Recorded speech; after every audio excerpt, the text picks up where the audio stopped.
Selamat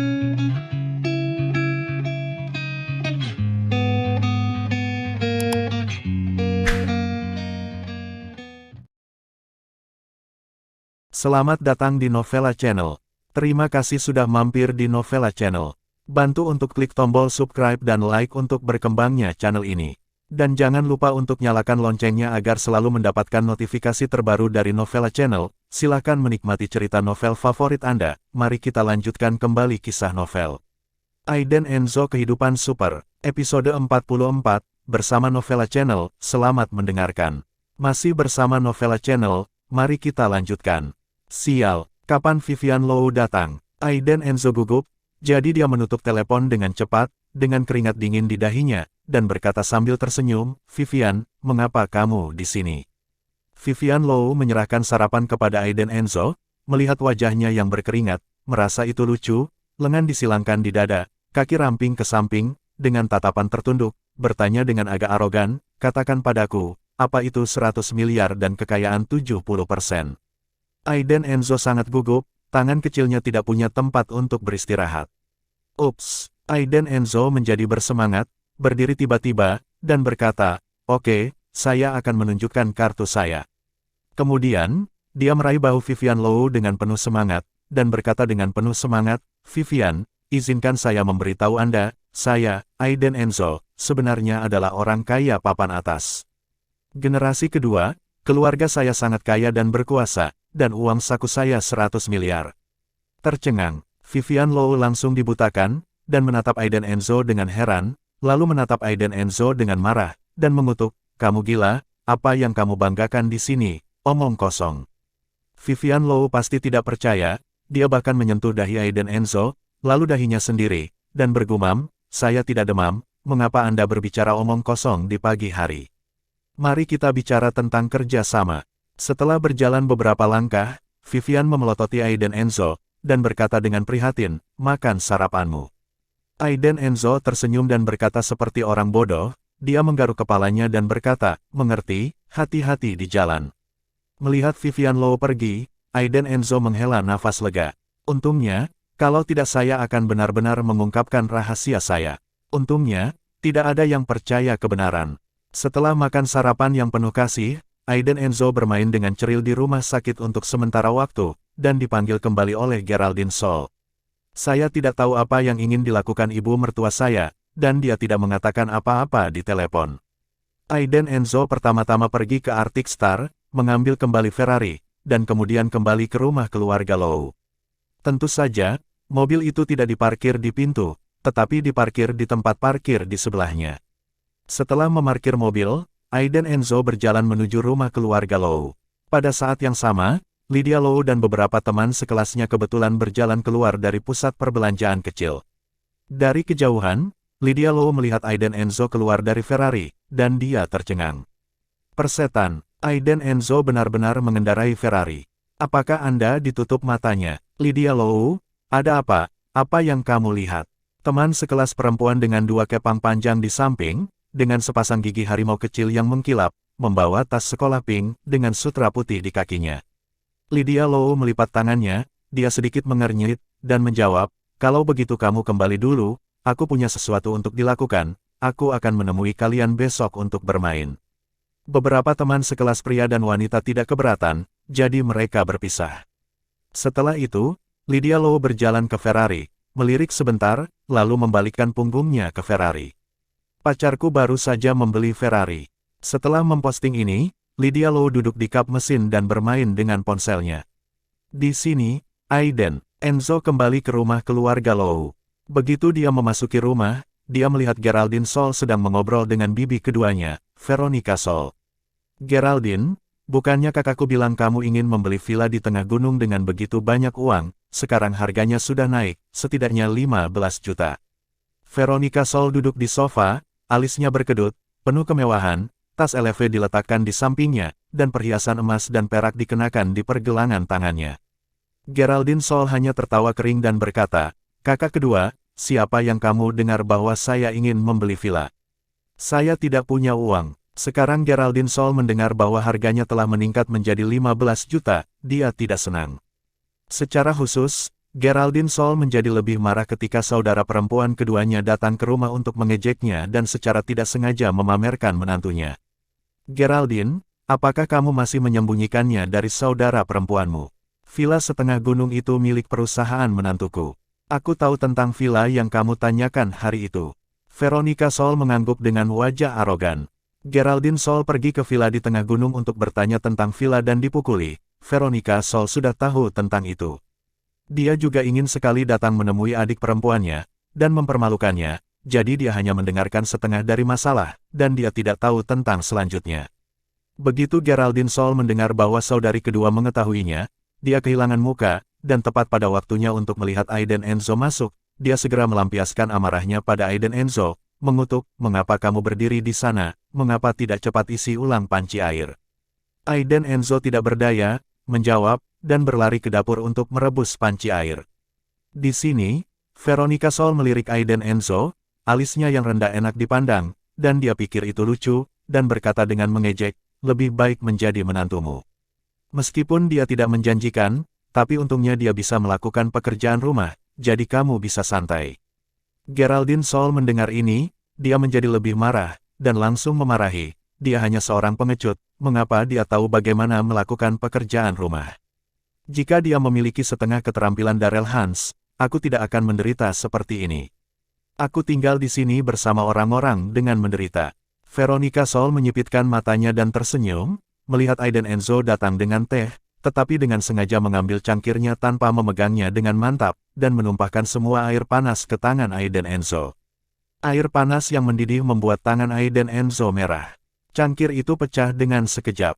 "Oh, maaf, terlalu panas. Aku tidak bisa menahannya dengan mantap.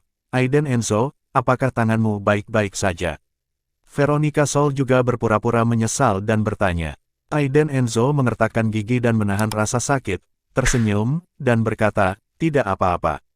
Kemudian, dia berlari ke dapur, menyalakan air dingin dan merendamnya sebentar, tetapi itu menyebabkan gelembung besar.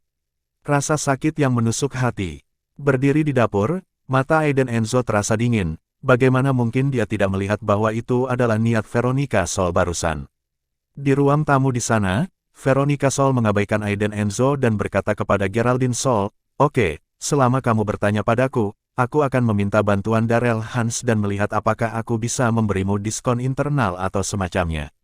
Setelah berbicara, Veronica Sol duduk di sofa, memainkan perhiasan di tangannya, menunggu Geraldine Sol memohon padanya. Ngomong-ngomong, dia juga berkata, "Geraldine, bukan aku yang memberitahumu. Kamu seharusnya tidak membiarkan Vivian Low menikahi Aiden Enzo. Kamu pasti menyesalinya sekarang." Ketika Veronica Sol mengatakan ini, dia tidak peduli dengan Aiden Enzo di dapur sama sekali. Tidak bisa mendengarnya. Bahkan jika Anda mendengarnya, itu tidak masalah. Salah. Pada saat yang sama, Aiden Enzo berjalan keluar dari dapur, menyeka dirinya dengan obat panas, lalu berjalan ke ruang tamu dan berkata sambil tersenyum, "Bibi kedua, kamu tidak perlu khawatir tentang villa, aku sudah membeli rumah. Jika Anda tertarik, saya akan mengundang Anda ke rumah baru kami." Veronica Sol dan Geraldine Sol semua tercengang saat mendengar ini. Geraldine Sol tidak menyangka bahwa saat ini, Aiden Enzo ini masih bercanda.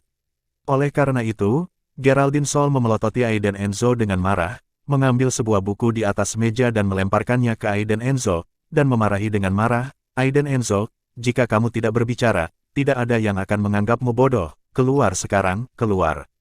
"Bu, aku benar-benar membeli rumah itu. Aku sudah memberitahumu terakhir kali. Dalam beberapa hari, keluarga kami akan pindah ke sana," kata Aiden Enzo, membungkuk untuk mengambil buku di tanah.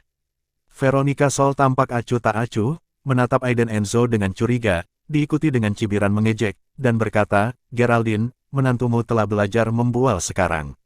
Ini tidak baik, dia akan belajar dengan buruk." Ya, apa yang diajarkan saudari kedua kepadaku?" Geraldine Sol menatap tajam ke arah Aiden Enzo. Namun, di detik berikutnya, Veronica Sol bangkit dan menyampirkan tasnya dan berkata, "Yah, karena keponakan dan menantuku berkata begitu, maka sebaiknya kita menetapkan tanggal, dan kemudian aku akan pergi ke rumah barumu untuk melihatnya."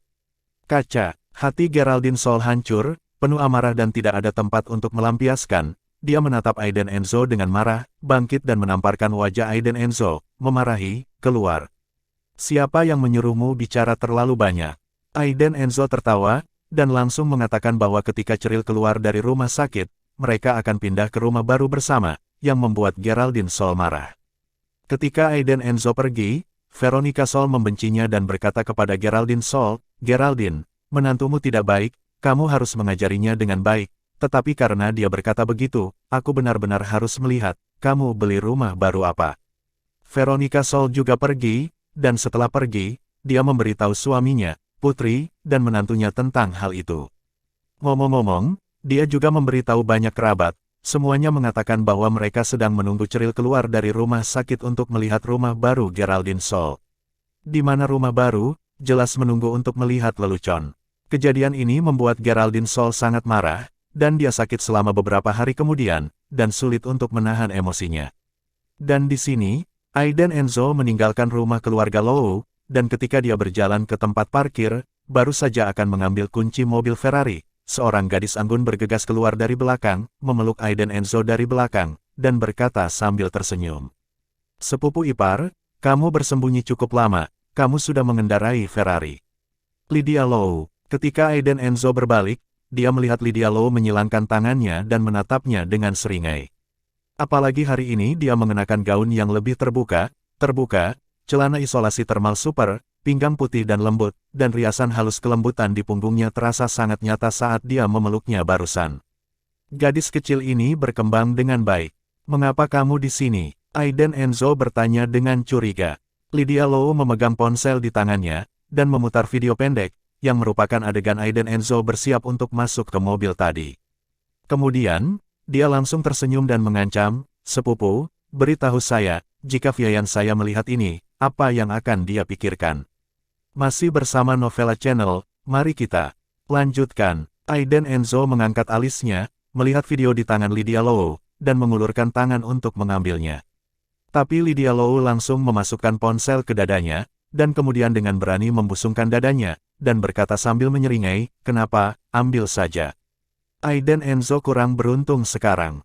"Apa yang kamu inginkan?" Aiden Enzo bertanya. Lydia Lowe juga tidak malu, dia melingkarkan lengannya di lengan Aiden Enzo dan berkata dengan senyum yang agak intim, "Sepupu, terakhir kali aku menutup mulut tentang masalahmu, kali ini, tidak peduli apa, kamu harus memberi aku uang tutup mulut." Aiden Enzo mengerutkan kening, menatap Lydia Lowe, gadis kecil itu menempel padanya, posturnya yang malu-malu membuat orang sesak napas. "Katakan padaku, apa yang ingin kamu lakukan?" Aiden Enzo bertanya. "Pinjamkan aku mobil untuk dikendarai selama 2 hari. Lydia sama sekali tidak sopan, meraih kunci mobil. "Ferrari? Saya belum pernah mengendarainya sebelumnya, jika saya mengendarainya ke sekolah, pasti akan menjadi hit. Jadi, apapun yang terjadi, dia harus meminjam Ferrari ini dari Aiden Enzo hari ini." Aiden Enzo mengerutkan kening, berpikir sejenak, dan langsung menggelengkan kepalanya, "Tidak, mobil itu bukan milikku." Lydia Lowe segera menjadi cemas, dan berkata, "Ini bukan milikmu. Sepupu, lelukonmu tidak lucu, siapa yang akan meminjamnya darimu? Ayo mengemudi." "Tidak, Aiden Enzo tidak ingin meminjam mobilnya, sengaja membuat alasan. Ini benar-benar bukan milikku. Kalau begitu aku tidak peduli. Aku ingin mobil ini hari ini. Jika kamu tidak meminjamkan mobilnya, aku akan mengirimkan videonya ke sepupuku dan memberitahunya apa yang terjadi terakhir kali." Lydia Lowe marah, dengan arogan dia duduk di kap mobil. Aiden Enzo sangat tidak berdaya, melihatnya, lalu mengeluarkan kunci mobil, melemparkannya ke Lydia Lowe, dan berkata, "Oke, saya akan meminjamkan Anda untuk mengemudi selama 2 hari, hanya 2 hari, dan kemudian memberikannya kepada saya. Mobil ini benar-benar bukan milik saya."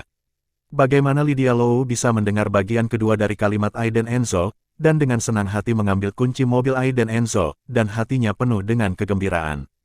Kemudian, dia tidak sabar untuk duduk di kursi pengemudi, dan berteriak kepada Aiden Enzo, "Sepupu, masuk ke mobil, dan aku akan mengantarmu jalan-jalan." Aiden Enzo tersenyum masam, dan masuk ke dalam mobil. Keduanya berjalan di sekitar kota, dan kemudian Lydia Lowe mengantar Aiden Enzo ke rumah sakit dan pergi. Melihat ke arah yang ditinggalkan Lydia Lowe, Aiden Enzo hanya bisa menggelengkan kepalanya. Pada sore hari, Aiden Enzo bermain dengan Cheryl untuk waktu yang lama. Aiden Enzo membuat wajah dan bercerita kepada Cheryl. Gelang emas kecil yang diberikan Camelia Emer kemarin sudah dipakai oleh Cheryl. Melihat gelang emas kecil ini, Aiden Enzo merasa sedih untuk beberapa saat. Barang ibu, sudah 7 tahun, dan saya belum mengunjungi ibu saya di pemakaman selama 7 tahun. Putranya sendiri benar-benar melakukan pekerjaan yang buruk. Tidak mungkin, tempat ibuku tidur nyenyak bukanlah batu nisan sederhana. Sebaliknya, Enzo secara pribadi membeli tanah seluas puluhan ribu hektar dan membangunnya sesuai dengan makam kekaisaran kuno. Tapi sekarang kuburan itu dijaga oleh orang-orang dari Camelia Emer. Setelah meninggalkan bangsal dan datang ke taman penyembuhan, Aiden Enzo duduk di bangku, tidak berbicara lama, memegang ponsel yang belum pernah dia tunjukkan kepada siapapun di tangannya. Setelah ragu-ragu untuk waktu yang lama, dia memutar serangkaian nomor. Telepon terhubung sekitar 10 detik kemudian, dan suara laki-laki yang samar datang dari ujung yang lain, tanpa emosi apapun, tetapi itu menimbulkan perasaan yang sangat mengesankan, dan berkata, "Dengan hormat, Tuan, apa perintah Anda?" Aiden Enzo berkata dengan tenang, "Bagaimana persiapannya?" "Semuanya sudah siap, menunggu perintah Tuan Muda kapan saja." Ujung telepon yang lain menjawab dengan hormat. "Oke," Aiden Enzo berkata, "aku tidak ingin ada kesalahan. Keluarga Emer aku pasti akan menghilang dalam beberapa hari. Kamu juga akan menghadiri perjamuan di Genting Villa. Mari kita bertemu, Tuan Muda." Aiden Enzo menutup telepon dan melihat matahari terbenam di langit, merasa gelisah.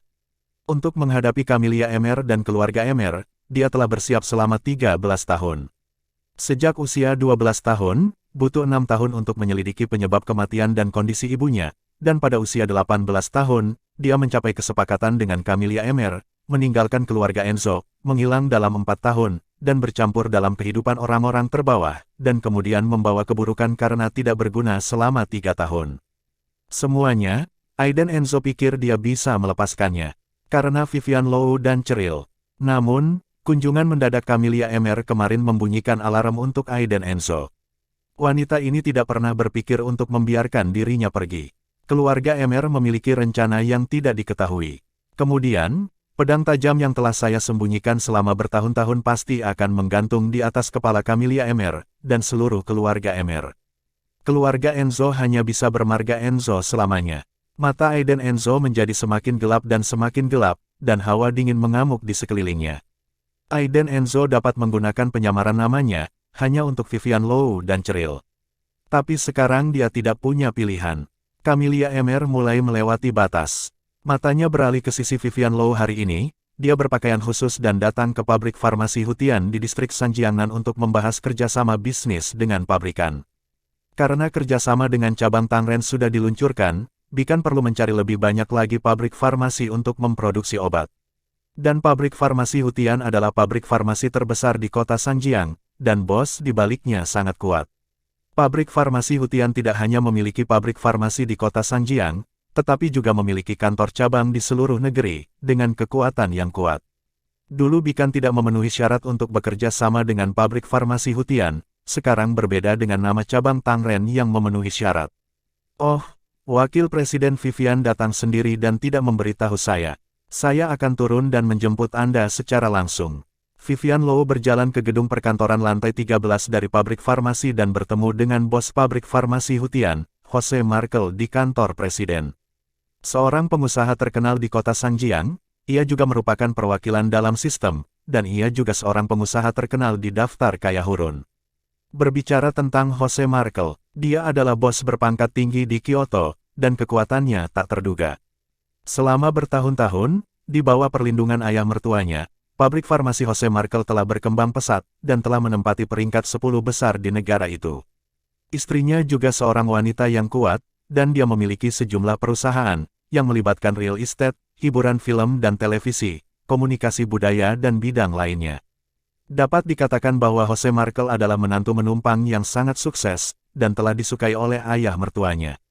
Dengan senyum di wajahnya, Vivian Low mengulurkan tangannya untuk menjabat Jose Markel dan berkata, "Tuan Markel, kamu adalah orang yang sibuk, beraninya aku memintamu untuk menjemputku."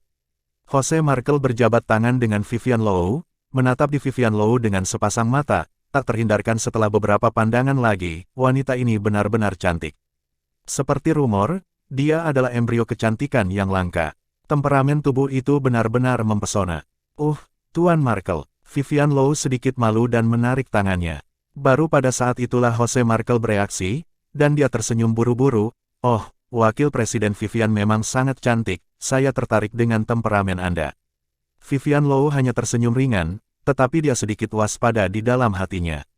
Ketika dia datang, Melanie mengingatkan dirinya bahwa Jose Markle ini bukan orang baik, orang tua cabul. Dalam beberapa tahun terakhir, ada banyak wanita yang bermain secara diam-diam, dan pada dasarnya semua sekretaris wanita yang direkrut oleh perusahaan dimainkan olehnya. Istrinya juga membuka satu mata dan menutup yang lain, dan dia juga mengangkat wajah putih kecilnya di luar. Suami istri itu sebenarnya sudah tidak lagi saling mencintai, tetapi mereka tidak bercerai, hanya untuk menjaga hubungan bisnis dan ketenaran. Jose Markle secara pribadi membuat teh untuk Vivian Low, dan keduanya mengobrol lama.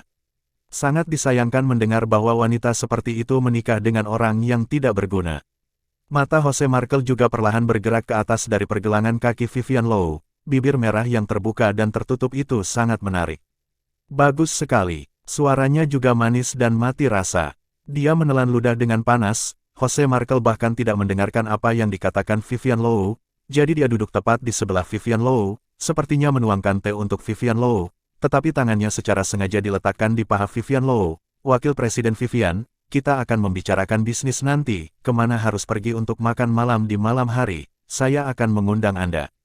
Vivian Low mengambil tangan Jose Markle dengan waspada, mengubah posisi duduknya, dan berkata sambil tersenyum, "Tuan Markle, mari kita bicara tentang bisnis dulu, kita akan mengadakan makan malam perayaan setelah kita selesai berbicara." Setelah berbicara, Vivian Low mengeluarkan ponselnya dan sepertinya memeriksa waktu, tetapi sebenarnya dia sudah mengedit pesan teks untuk Aiden Enzo.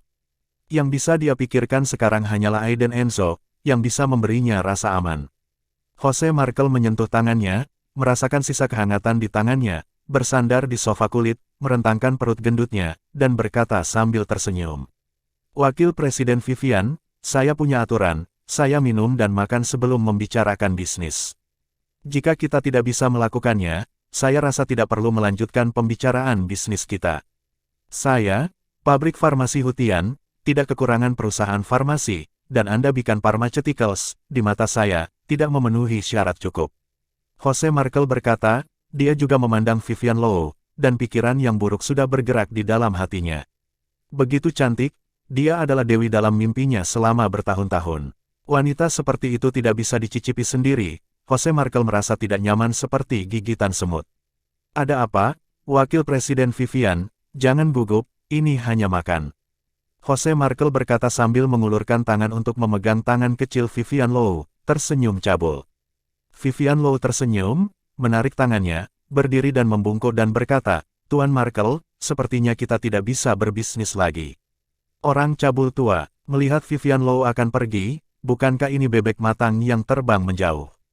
Jose Markle menjadi cemas, wajahnya berubah, menjadi ganas dan menyimpang, dan suaranya menjadi lebih tajam. Dia bergegas ke Vivian Low dengan panik, dan memeluknya dari belakang.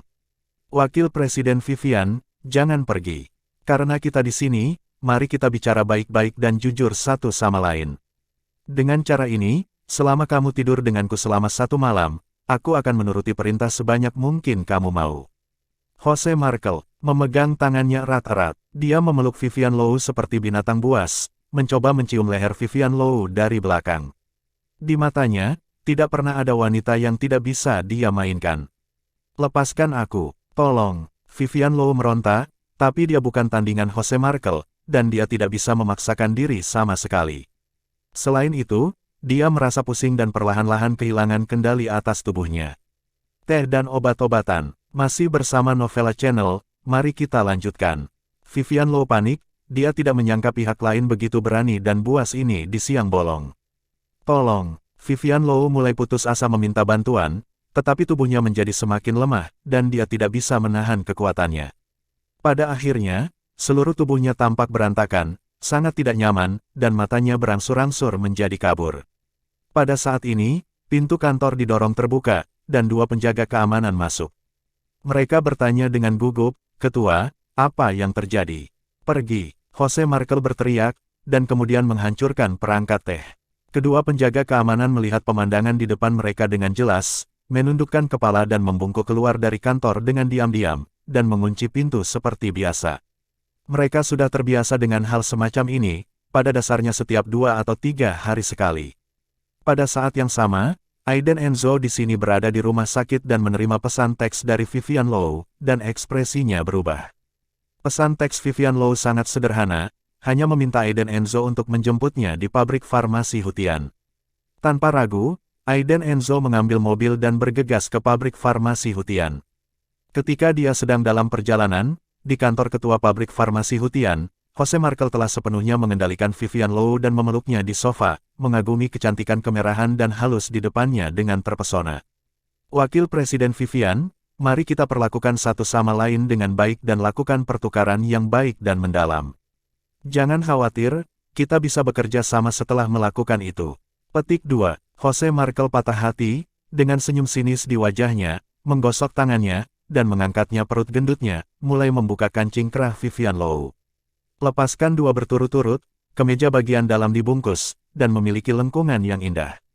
Vivian Low sangat bersemangat, berjuang untuk memegang dadanya, mendorong Jose Markel dengan putus asa, berteriak dengan tidak jelas, "Tuan Markel, tolong, biarkan aku keluar, aku punya suami dan anak," berteriak. Mata Vivian Low menyipit karena air mata.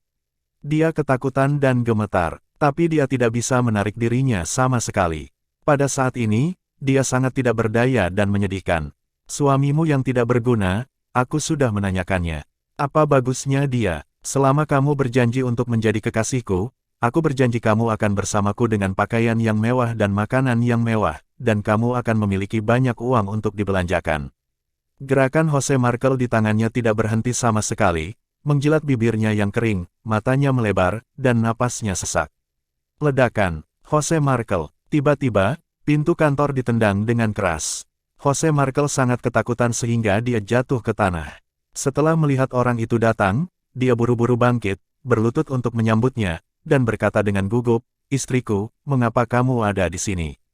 Seorang wanita muda menerobos masuk dengan 4 pelayan. Dia sedikit lebih gemuk, tetapi temperamennya yang dingin menyebabkan suhu di seluruh kantor turun lebih dari 10 derajat. Dia adalah istri Jose Markel, Grace Isla. Salah satu dari 8 keluarga besar di Kyoto, permata di telapak tangan keluarga Isla. Putri satu-satunya Kanout Isla. Kanout Isla, kepala keluarga Isla, bos berpangkat tinggi di Kyoto, selalu keluar dengan Audi A6L lama, dan plat nomornya adalah A80. Dan di balik plat nomor seperti ini ada para petinggi yang berjalan di ruang belajar, ada juga pengusaha kaya raya yang berkuasa di berbagai industri, ada yamen dengan lubang hidungnya sampai ke langit, dan ada juga tuan-tuan bangsawan yang lembut dan anggun. Dapat dikatakan bahwa keluarga Isla jelas merupakan keluarga yang kuat.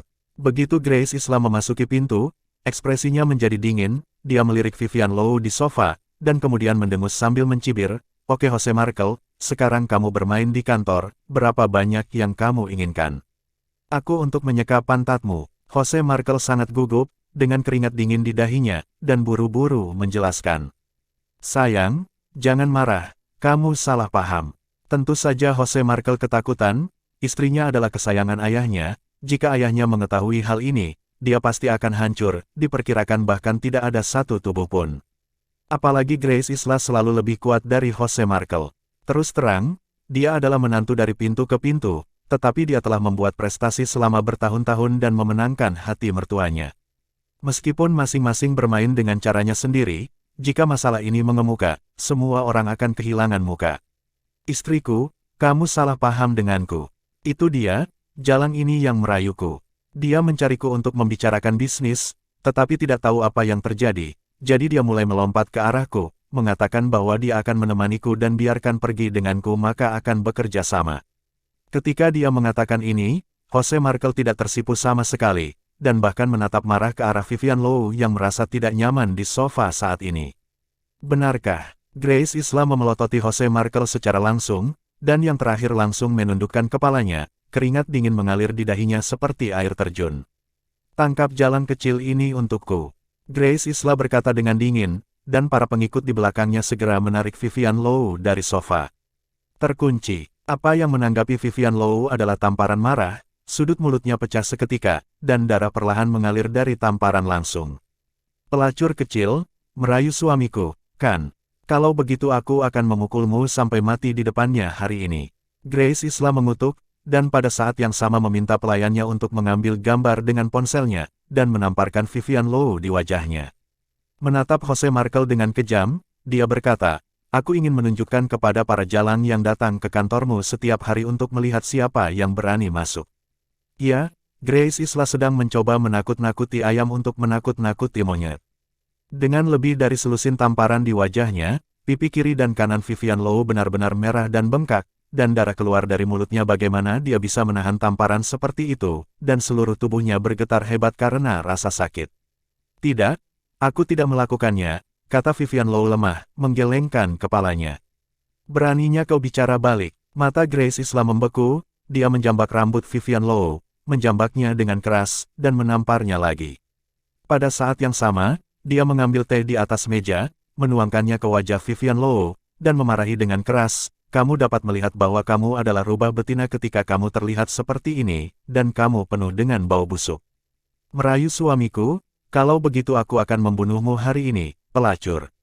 Pop, kamu memang brengsek, dan berani menjual dirimu untuk kerjasama. Siapa yang memintamu untuk datang, perusahaan mana, murahan?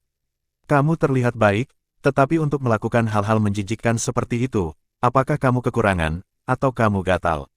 Terkunci, Grace Isla menamparkan beberapa kali berturut-turut, dan akhirnya mengambil napas ketika dia lelah. Pada saat ini, pipi Vivian Low sudah ditutupi dengan sidik jari merah, rambutnya jatuh, dan dia terlihat sangat polos. Sudut mulut Jose Markel berkedut, melihat Vivian Low dipukuli dengan cara yang tidak manusiawi, dia bahkan lebih ketakutan di dalam hatinya. Namun, ketika dia melihat bahwa Grace Isla lelah, dia sibuk memegang teh dan menyerahkannya, menjilati anjing itu dan tersenyum, istri, minumlah. Grace Isla mengambil tehnya, menyesapnya, lalu berkata dengan dingin, kalian berdua. Bawa jalang ini ke alun-alun di bawah, dan biarkan semua orang di perusahaan melihat seperti apa jalang ini. Seru Jose Markel dalam hatinya setelah mendengar ini. Istri, tidak perlu melakukan ini. Mungkin mereka ingin bekerja sama dan membuat rencana yang buruk, jadi mari kita selamatkan dia, Jose Markel berkata. Kenapa? Apakah kamu merasa kasihan pada pelacur ini? Grace Isla berkata dengan dingin. Tidak, tidak. Jose Markel dengan cepat menggelengkan kepalanya seperti mainan. Segera, Vivian Low diseret ke alun-alun pabrik farmasi di lantai pertama oleh dua pengikut seperti anjing, yang langsung menarik ratusan penonton. Saya mendengar bahwa wanita ini merayu Tuan Markel dan ditangkap oleh Presiden Grace, dia benar-benar pantas mendapatkannya. Haha, benar untuk membunuhnya, pelacur seperti ini harus dibunuh, Presiden Grace melakukan hal yang benar. Ada banyak orang-orang di sekitar, dan ada banyak diskusi saat ini. Bajingan, jalang, kudengar dia ingin menjual dirinya dan memohon pada Tuan Markel untuk bekerja sama dengan pabrik farmasi kita. Wanita ini benar-benar gila. Semua orang memandang Vivian Low, yang terikat pada tiang di alun-alun, dan mengutuk. Vivian Low meneteskan air mata, dan terisak pelan, aku tidak seperti itu. Tapi tidak ada yang mendengar. Bahkan jika beberapa orang mendengarnya, itu dianggap tidak terdengar. Mereka semua adalah karyawan di pabrik, bagaimana mereka tidak mengetahui hal-hal kotor dari pimpinan mereka. Wanita ini, saya khawatir dia mengenai moncong senjatanya, sungguh menyedihkan. Ah! Teriak Vivian Low, Grace Isla menarik rambutnya secara langsung, menunjukkan wajahnya kepada semua orang, dan berkata dengan dingin, lihat, seperti inilah rupa pelacur kecil. Ini adalah pencegahan yang paling langsung. Semua orang tidak berani melampiaskan amarahnya sekarang, dan mereka semua menonton. Dipukuli begitu parah. Pada saat yang sama, Aiden Enzo naik taksi ke pabrik farmasi Hutian. Di gerbang pabrik, dia mendengar segala macam kutukan dan teriakan di dalam. Hei, saudaraku, apa yang terjadi di dalam? Aiden Enzo bertanya kepada penjaga sambil mengirim sebatang rokok. Penjaga tua itu mengambil rokoknya, menggelengkan kepalanya tanpa daya dan berkata dengan menyesal, ada seorang wanita yang merayu Tuan Markel, dan ditangkap oleh bos wanita kami. Pemukulannya mengerikan, dan dia sedang berparade, wanita itu cantik. Sekarang, jika kamu bisa berbicara dengan baik, bagaimana kamu bisa melakukan hal seperti itu? Penjaga tua itu menghela nafas. Aiden Enzo mengangguk dengan patuh, melihat ke tempat kerumunan berkumpul, dan tiba-tiba mendengar tangisan sedih. Aku tidak melakukannya. Itu adalah suara Vivian Low. Terima kasih sudah mampir di Novella Channel. Bantu untuk klik tombol subscribe dan like-nya untuk berkembangnya channel ini. Novella Channel akan memberikan lebih banyak lagi cerita novel yang lainnya dalam versi audio.